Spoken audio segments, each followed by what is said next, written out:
വീണു. ഇല്ലത്തെ മുറ്റത്ത് കുഞ്ഞോമനകൾ ഓടിക്കളിക്കുന്നു. അതാ അവരുടെ അച്ഛൻ വരുന്നു.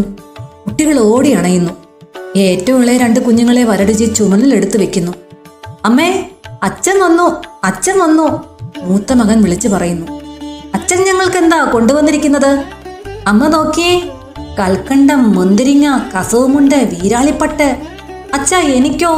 ചുമലിലിരിക്കുന്ന കുഞ്ഞു മോൾ ചോദിക്കുന്നു. മോൾക്കൊരു വൈരക്കല്ല് മാല ചക്രവർത്തി സമ്മാനിച്ചതാണ്.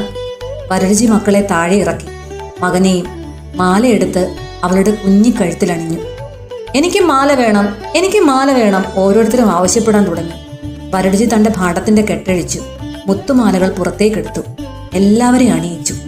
എന്താ പഞ്ചമി, നീ ഒന്നും ചോദിക്കാത്തത്? ചോദിക്കാതെ തന്നെ എനിക്ക് തരുമെന്ന് എനിക്കറിയാലോ. വരടുചി ഒരു ചെപ്പ് തുറന്ന് ഒരു പൊൻകാപ്പ് പുറത്തെടുത്ത് വെച്ചു. കൈ നീട്ടു പഞ്ചമി. വരടുചി ഭാര്യയുടെ